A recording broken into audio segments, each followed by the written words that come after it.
Eto na mga boss, kakapasok lang na balita. Grabe si Senador Rodante Marcoleta, pinahiya. Sobrang napahiya sa sinabi ni Senador Risa Hontiveros. Inutos ng anti-political dynasty law. Bawal nang tumakbo ang Marcoleta at Duterte. Base sa impormasyong kumakalat ngayon sa social media, mismong si Senator Risa Hontiveros nang nagpakita na talagang tatamaan talaga nitong anti-political dynasty bill, hindi lang ang pamilya ng Duterte pati ng pamilya ni Marcoleta. Pagbabawalan na kasing sabay tumakbo ang mag-amang senador at congressman. Magagamit to kay Marcoleta ni Risa matapos makitang nagbabalak siyang tumakbo bilang VP ni Vice President VP Sara. Tuhog dito ang Duterte at Marcoleta, pareho na silang hindi makakatakbo. Wala nang makakalaban sa eleksyon si Hontiveros, disqualify ng dalawa. Kaya ito, sabay-sabay nating panoorin kung paano si Marcoleta pinahiya. Sobrang napahiya sa sinabi ni Risa Hontiveros. Inutos ng anti-political dynasty law. Bawal nang tumakbo ang Marcoleta at Duterte. Pero bago tayo magpatuloy, baka pwedeng i-click nyo muna ang like, share, comment, subscribe at i-hit nyo na rin ang notification bell kung gusto nyo ng mga ganitong klase ng video para laging updated kayo sa mga susunod pa nating ibabalita. Kaya tara, panoorin na natin to. Just a few questions,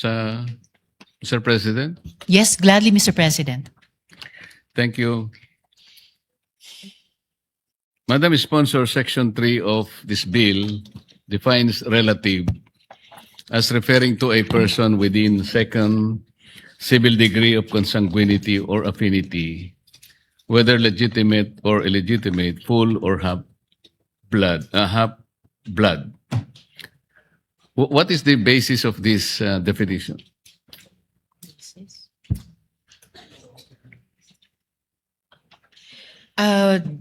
Mr. President, good gentleman mula sa Pampanga at Tarlac, dinesisyonan po ng Committee on Electoral Reforms na sa paghahanda ng committee report batay dun sa 7 panukala ng 8 sa ating mga senador sa ngayon ay magkasundo dun sa second degree of consanguinity and affinity. For one, ito po yung ipinayo ng Commission on Elections na pinaka-implementable o pinaka-enforceable na degree of consanguinity and affinity, Mr. President. I ask this question, Madam Sponsor, Mr. President, because Section 3, Paragraph K of Republic Act number 6713, or the Code of Conduct and Ethical Standards for Public Officials and Employees, define relatives as referring to any and all persons related to a public official or employee within the 4th civil degree of consanguinity or affinity, including bilas, inso, and balae.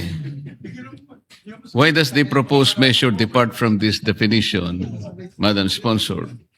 Mr. President, the good gentleman is right in his citation of the other law, but for purposes of this anti-dynasty law, as I said earlier, the committee report proposes to define relative up to the second degree.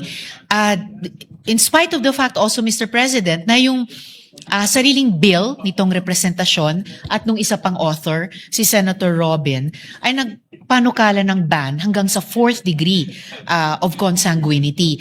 Ito pong committee report ay isinasaalang-alang din yung mga inputs mula sa hearings at yung marathon consultations din na ginawa sa iba't ibang bahagi ng bansa. Itong degree of prohibition, yung second degree, ay magbibigay daan po sa mabisa at saka doable nga po na investigasyon o review ng mga kandidato. Dahil madali namang pong magiging available yung mga birth certificate, marriage certificates, o di kaya certificates of no marriage. At dagdag pa po doon, Mr. President, may mga pag-aaral na nagpapakita na kahit daw po second degree dynasty ban ay mag-free up na po at mag-i-impact na sa 30% ng mga elective positions. Ito pong datos, in particular, bunga ng pag-aaral ng ASOG, Ateneo School of Government, Mr. President. So, this bill, Madam Sponsor, Mr. President, will have the effect of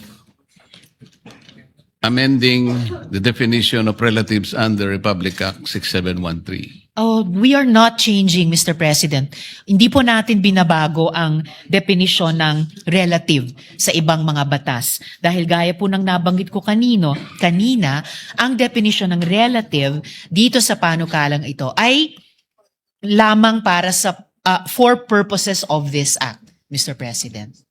Baka po kasi magkaroon ng problema, Madam Sponsor, na may dalawa tayong magkahiwalay na batas na merong dalawang interpretasyon kung ano ang ibig sabihin ng relatives. Yun lamang po kasi baka sa dako-dako roon ay makita natin na meron palang implikasyon ang dalawang batas na magkahiwalay ang pagkakaintindi doon sa terminong relative. Yun lang po ang aking gustong matingnan mabuti dyan. Na-appreciate ko po, Mr. President, ang concern ng good gentleman mula sa Pampanga at Tarlac.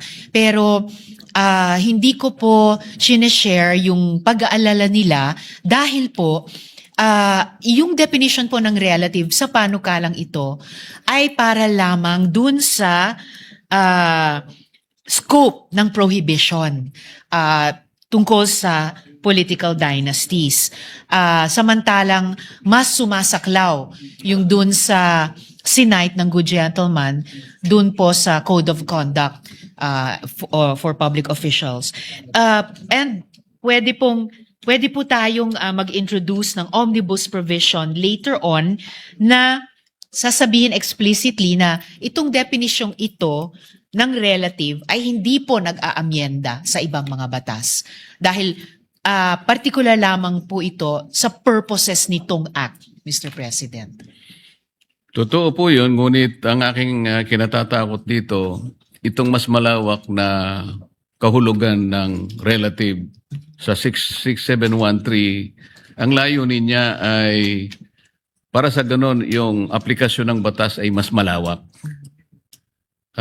Dito naman sa bill na ito na kinukonsider po natin, gusto rin natin na yung sentido ng relative ay maging malawak din para sa ganon yung mga bawal na yung kabawalan, mas malaki yung range niya. Hindi yung parang nakukonstrict natin para bang maring sila sabihin nila, bakit masyado mo namang pinaliliit yung definition kung ang pag-uusapan ay yung pagtakbo sa ating halalan, samantalang mas higit yatang i-consider na palawakin mo dahil ang pinag-uusapan dito ay sino ba yung karapat-dapat lamang na ihalal. Hindi ko po sinasabi na mas mataas ang uri ng proposed bill kesa dun sa isa, ngunit yung kanyang sentido po ay kinakailangang mag-apply. Kung halimbawa doon sa 6713 ay kinakailangang matukoy lahat o palawakin yung kakayahan ng batas para habulin yung dapat habulin. Parang dito naman sa ating proposed na batas, parang pinaliliit naman natin yung sitwasyon para yung batas naman mag-ooperate. Yun lang naman po ang aking tinitingnan. Muli, Mr. President, salamat po. Sa totoo lang, gaya ng nabanggit ko kanina, yung sentido, to use the word ng good gentleman, nung original na panukalang batas nitong representasyon, and I would also take the liberty of citing yung kay Senator Robin, ay pareho po ang nais dun sa sinasabi ng good gentleman ngayon. Nga lamang, ang naabot po namin dito sa committee report at tinitindigan ngayon itong representasyon bilang tagapangulo ng komite ay hanggang sa second degree.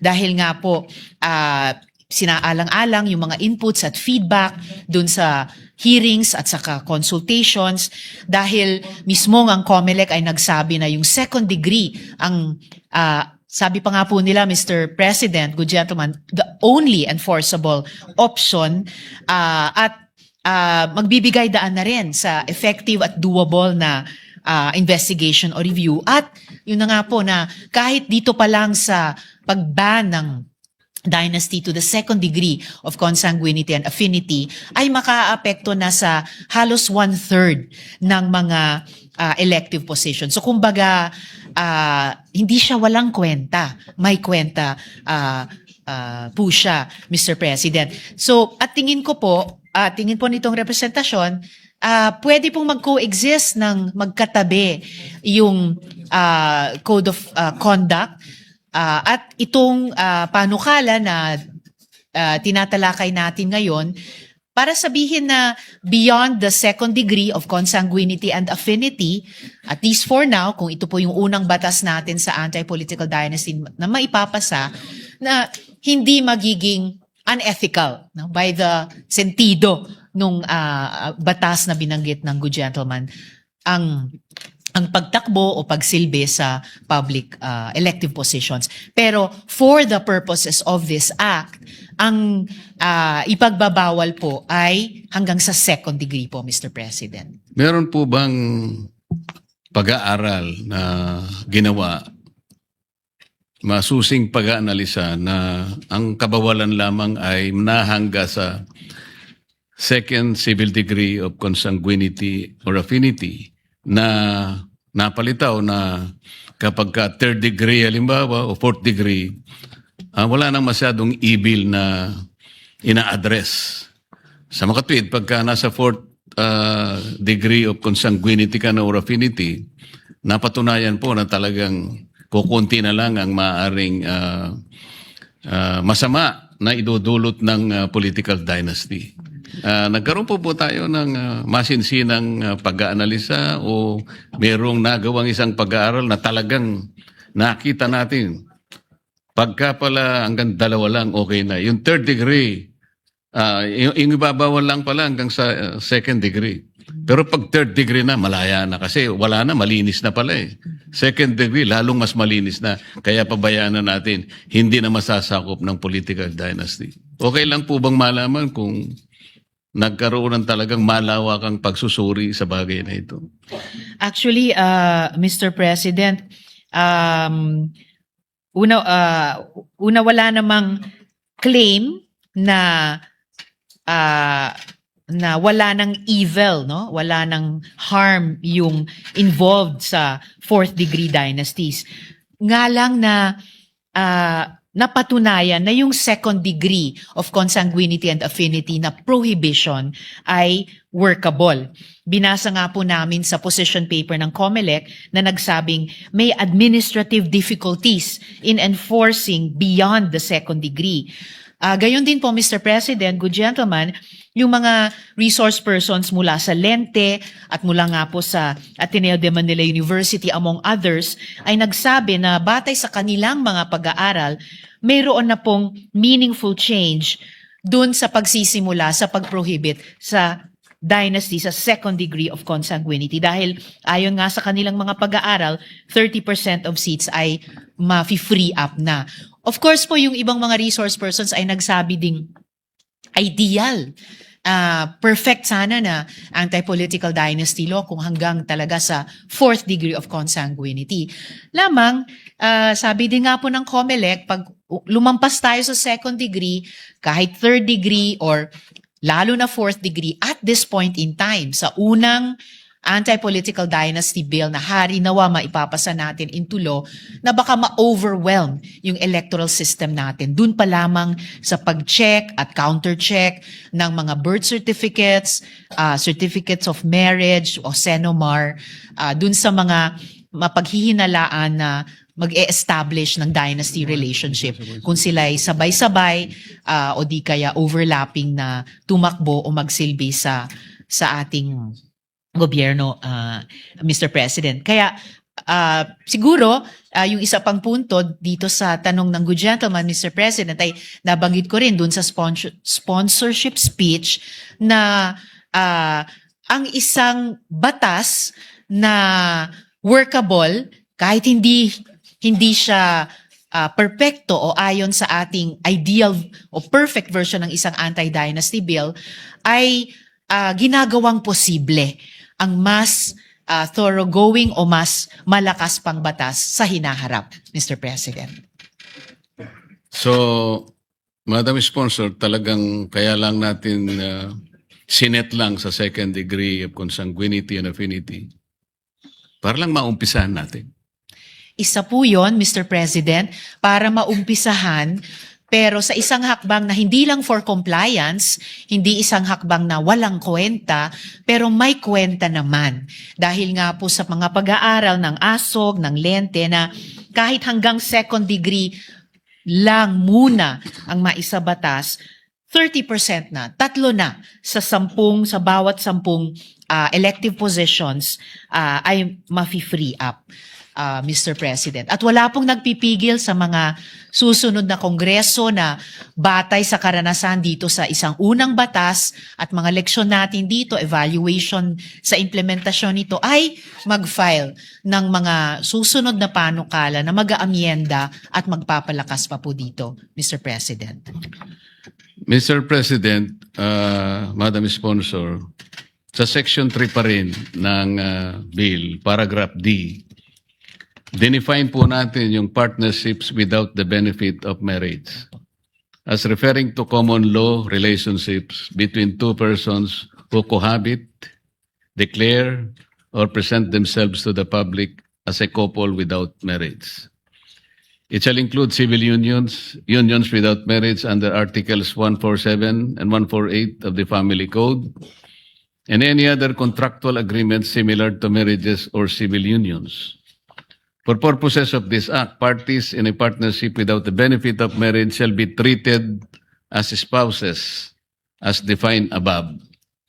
Madam Sponsor, what is the rationale of this provision and why was it included in the definitions? The rationale of the prohibition, Mr. President, at kaya't isinama po ito dito sa panukala ay dahil bukod po sa mga couples na mag-asawa, kasal sa simbahan o sa civil man, mayroong long-term, years-long committed partnerships, nagko-cohabit sila, and therefore, yung usapin ng impluensya, bukod pa sa resources na maaring gamitin nilang mag-couple na nagko-cohabit sa isang matagal ng committed partnership, ay maaring mag-operate din bilang isang dynastic relationship. Will Mr. President. the chair interject, no? Yes, Mr. President. You are practically answering a question I posed many years ago in 1995, because we were tackling already the anti-political dynasty in 1995, and Senator Orly Mercado was sponsoring it. And indeed, it was the second degree of consanguinity, the most practical, and then spouse, the son, daughter, or father. All right. But the question we posed noon, I posed the question is that what happens to the mistress?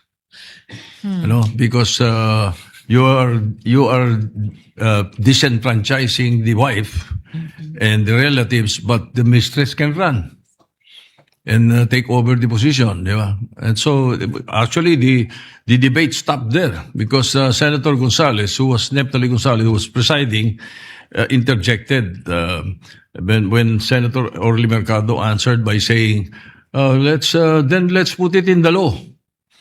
But Senator Gonzales said, you cannot legalize the illegal.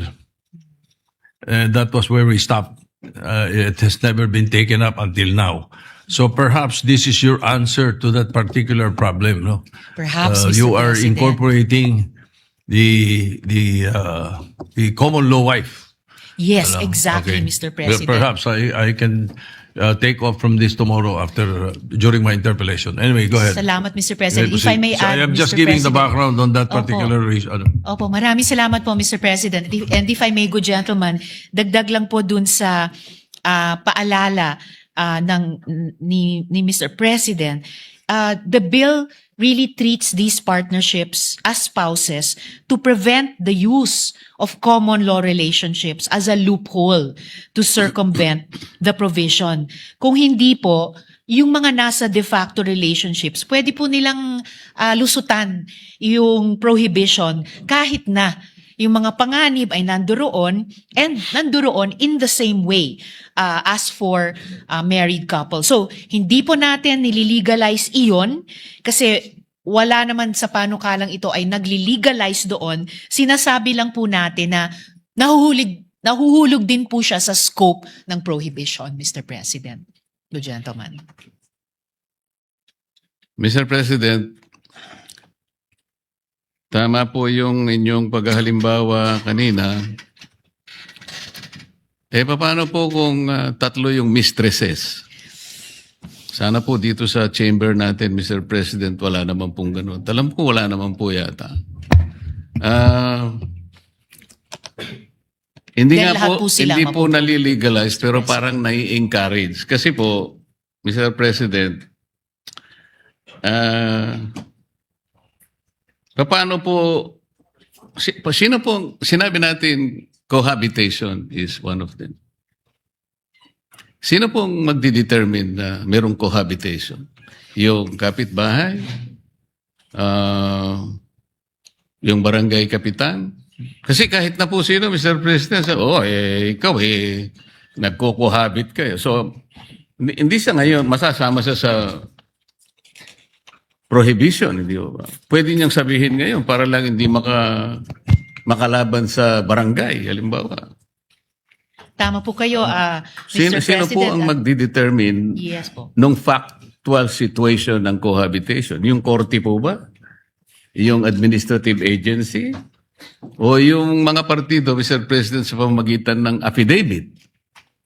Baka yung magnunotaryo mawalan po ng lisensya kapag yung po ininotaryo niya. Basically, Mr. President, ang COMELEC po, ang empowered sa panukala na mag-determine nito. Any evidence allowed by the rules of evidence of COMELEC in administrative cases may be used.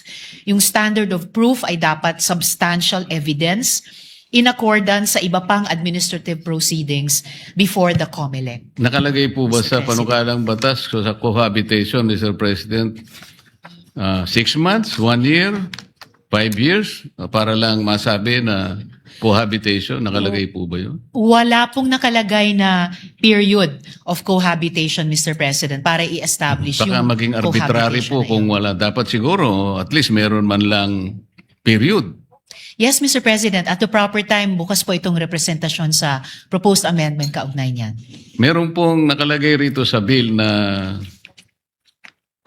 presenting to the public na sila nga po. Na sila na nga, hindi po ba? Mr. President, what constitutes presenting to the public? Nagpo-post sila sa social media? O kaya pareho yung address nila? O merong testigo na magsasabi na they're presenting themselves to the public na sila po ay silang dalawa. Mahalaga po, Mr. President, yung sinabi ng good gentleman na yung fact na pareho po ang kanilang address. So, ibig sabihin, cohabiting nga. And presenting to the public, nagpapakilala po sila at nagpapakita po sila bilang isang couple. At meron po silang yung long-standing na or years-long committed partnership. So, lahat po nito ay mga katangian o mga tanda bilang presenting as a couple. They cohabit, present, declare themselves as a couple. Meron pong kaiba yung sitwasyon yan, Madam Sponsor, Mr. President. Paano kung sinabi naman ng isa, bakit kinakalat mong tayo? Hindi naman naging tayo . Sino po? Sino po ngayon ang magdi-determine kung sino nagsasabi ng totoo? Pwede kasi siyang gumanti eh. Ba't mo ko sinasama dyan? Hindi naman, kailan ba naman naging tayong dalawa? Hindi nga kita kilala. Halimbawa, sino-sino po ang mamamagitan ngayon, Mr. President? Mr. President, ang mamamagitan po dyan ay ang COMELEC din po. Hindi. Yung representation, yung sinasabi yung kasama tayo, hindi naman tayo kasama. Hindi ba yun yung sa section 8? Yes. Yes. Oo. Yes. And Mr. President, ang magiging gabay po sa paglinaw niyan ay nasa section 8 na other grounds for cancellation of certificate of candidacy or nomination. Halimbawa, yung letter A, malicious or frivolous filings to trigger the anti-political dynasty prohibitions contained in this act. So, pinagbabawal din po yung ganyang mga pagsisinungaling tungkol sa sino mang nagpa-file ng certificate of candidacy, Mr. President. Kaya po kasi ako nagbibilabor dito sa isyong ito, Mr. President, Madam Sponsor. Talaga pong kanina, ipinahayag ko naman medyo may pangamba po ako doon sa definition nga ng partnerships.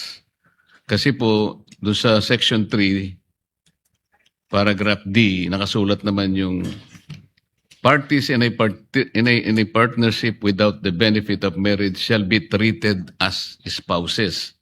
So, Mr. President, by treating the parties to such partnerships as spouses, it gives the impression or a semblance of legality by including them in the definition. Yun po yung medyo problematic para sa akin. Susubukan ko po, Mr. President, i-reassure yung good gentleman na hindi po natin nililegalize ang anumang hindi legal ngayon. Nothing in the bill legalizes those. Sinasabi lang po na sako po siya ng scope of prohibition. So, nag-i-impose nga po ng disqualifications at saka limitations. Hindi po nag-grant ng anumang favors. In fact, sa totoo lang, napipinalize po sila kasi nga po, nahuhulog po sila sa loob ng scope of prohibition. Mr. Tama po yun. Naintindihan ko po yun. Ang sinasabi ko, kahit kailan po, hindi talaga malilegalize. Kaya lang, the semblance or the impression na parang sila na mag-asawa because it was precisely included in the definition na they are treated as spouses. I see, Kahit Mr. papaano President. po makikita ng dahil nga naging definition sila na parang spouse, wittingly or unwittingly, nagiging ganun po yung pananaw. Pati yung mga bata, maring masabi nila, mga bata pa lang, mag-asawa pala yan. Trato pa lang, mag-asawa pala yan. Yan, nag-aaway siguro dahil sa politika, pero sa mata natin, dahil nakadefine sa batas, parang mag-asawa sila. I understand, Mr. President, yung concern ng good gentleman. I-reiterate ko lang po na treated as quote-unquote spouse only for this act and only for triggering the prohibition. So kumbaga, Mr. President, for practicality's sake lamang po, para kapag nagre-refer ang batas sa spouse, quote-unquote, it should include spouses, quote-unquote, without the benefit of marriage. And at the proper time, Mr. President, pwede pong tumanggap ng proposed amendment ang representasyong ito para gawing mas maingat pa yung wording, yung text ng panukala para matugunan yung apprehension ng good gentleman. Mr. Salamat President. po, Mr. President. Sa ngayon pa lang ay minumungkahi ko na baka makalimutan ko po sa tamang panahon na alisin na lang po natin yung phrase na yun doon sa definition. Instead, ilagay na lang po natin at specify sa mga sitwasyon under Section 4. Baka mas katanggap-tanggap po yun. Sa akin naman po, opinion lang muna ito sa ngayon, Mr. President, Madam Sponsor. Very well noted, Mr. President. Pag-aaralan po ng representasyong ito para handang magbigay ng tugon sa period of amendments, Mr. President. Sa Section 14 po ng measure, Mr. President, in-enumerate po ninyo yung mga punishable acts. Ang sabi po natin dito, Mr. President, itong punishable acts na to, which shall be punished in accordance with the provisions of the Omnibus Election Code. Which provisions under the Omnibus Election Code will apply as to paragraphs D, F, and G of Section 14? Aling sections ng OEC sa DFNG. We are getting the specific provisions of the Omnibus Election Code, Mr. President.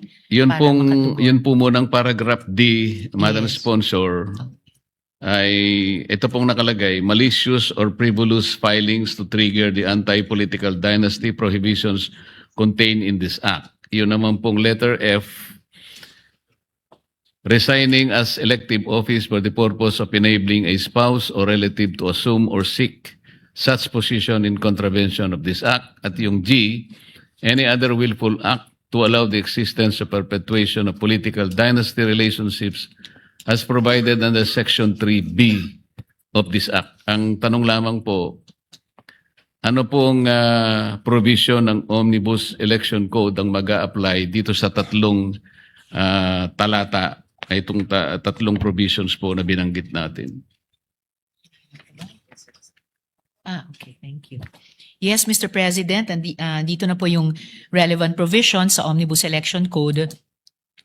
Dun po sa one by one relating to each of these, the F and G or lahat relating to all three. Ang meron pong tatlong provision sa Omnibus Election Code na nagre-relate dito sa letters D, F, and G sa Section 14 ng Panukala, Mr. President. Una po yung Section 263 ng Omnibus Election Code, persons criminally liable, na nakasulat doon, the principals, accomplices, and accessories as defined in the revised penal code shall be criminally liable for election offenses if the one responsible be a political party or an entity, its president or head, the officials and employees of the same, performing duties connected with the offense committed, and its members who may be principals, accomplices, or accessories shall be liable, in addition to the liability of such party or entity. Pangalawa po, Mr. President, Section 264 ng Omnibus Election Code, penalties. Any person found guilty of any election offense under this code shall be punished with imprisonment of not less than 1 year, but not more than 6 years, and shall not be subject to probation.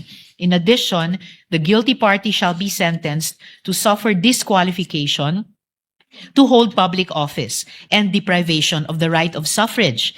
If he is a foreigner, he shall be sentenced to deportation, which shall be enforced after the prison term has been served.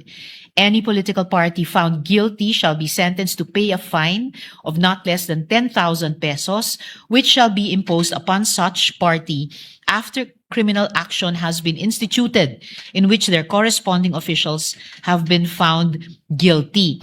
In case of prisoner or prisoners illegally released from any penitentiary or jail during the prohibited period as provided in Section 261, paragraph N of this code, the Director of Prisons, Provincial Warden, Keeper of the Jail or Prison, or persons who are required by law to keep said prisoner in their custody shall, if convicted by a competent court, be sentenced to suffer the penalty of prisión mayor in its maximum period if the prisoner or prisoners so illegally released commit any act of intimidation, terrorism, or interference in the election.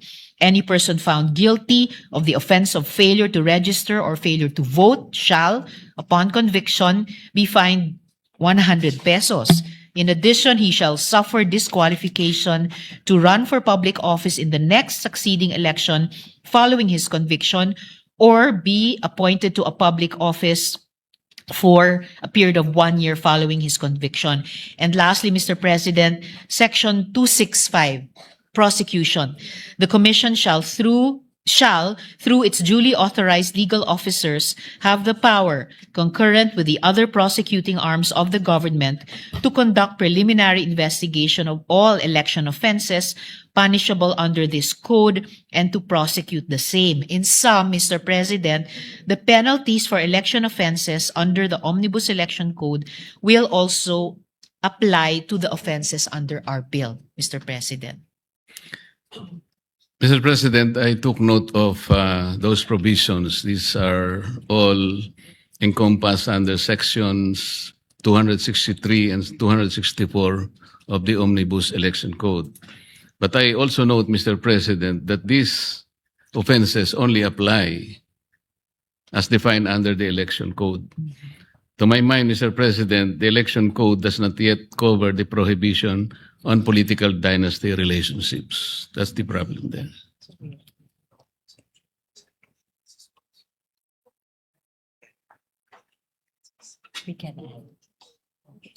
Mr. President, ina-aver po nitong representasyong ito na we can add to election offenses. At ito nga po yung isang layunin ng panukalang ito. Gusto ko pong makita yan sa mga susunod nating pag-uusap tungkol dito by way of, let's say, amendments para lang po maging malinaw na talagang itong mga sinasabi nating prohibited acts, swak na talagang merong katapat na parusa na hindi sila makakaiwas. Kanina po, Mr. President, Madam Sponsor, naipahayag ko na talaga yung aking agam-agam. Hindi dahil sa ayaw ko itong political dynasty. Sa katotohanan po, Mr. President, nung ako po ay nasa mataas ay mababang kapulungan pa ng ating Kongreso, meron po akong bill talaga ng political dynasty. Ako lamang po yatang nakapag-file. Hindi ko na po malaman kung anong Congress yun. Nakakalungkot pang iulat sa inyo, Mr. President. Hindi man lang po na agenda. Kaya ako po lungkot na frustrated ako talaga. Nabasa lang po on first reading, Mr. President. Hindi man lang po na agenda. Sabi ko talagang mahirap talaga yata itong political dynasty. After all, we are trying to enact a law which is obviously against the political or the politician's interest. Basically, yun po kasi. Kaya naisip ko, Mr. President, kung babasahin po natin yung Article 2, Section 26 ng ating saligang batas, ay sinasabi po ang ganito. The state shall guarantee equal access to opportunities for public service and prohibit political dynasties as may be defined by law. Kaya po tayo nangailangan ng batas dahil nga po dito sa sinasabi ng saligang batas na as may be defined by law. Pero Mr. President, kung sakasakaling magkaroon ng pagbabago sa ating saligang batas, ang gagawin lang po siguro natin, aalisin natin yung as may be defined by law. Doon sa amendment sa Constitution, sa Article 2, Section 26, ipiperiod na natin doon sa and prohibit political dynasties. Full stop. Para sa ganon, hindi na natin kakailanganin batas. Sa ganong sitwasyon, Mr. President, this provision will become self-executory. It will not need any law. Kung sakasakaling magkahirap-hirap tayo, Madam Sponsor, ito na lang po siguro yung pinakahuli na barahan natin. Kung sakali lang naman, hindi natin mailusot. Gusto ko pong ilusot talaga ito.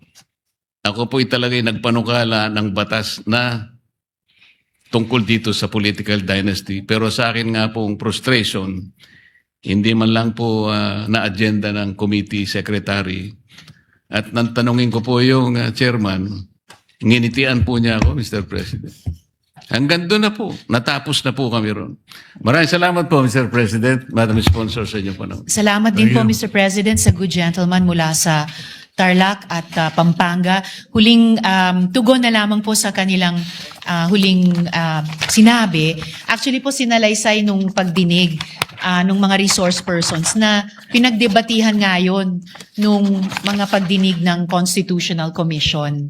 Pero yung current formulation natin sa Constitution ang nanaig. At siguro, kung mangyari yung sinabi ng good gentleman, yung ganyang klaseng pag-amyenda mismo sa saligang batas, baka po nagbabakasakali lamang po ako na baka maiiwan pa rin sa Kongreso i-define ano yung ibig sabihin ng political dynasties. Kaya salamat po sa good gentleman, Mr. President, sa appreciation sa pinagsusumikapan natin dito That sa is Senado. that is Salamat what po, we Mr. want to President. find out here. And Yes, Mr. as a matter of fact, during our interpellation tomorrow, that is what we want to be defined.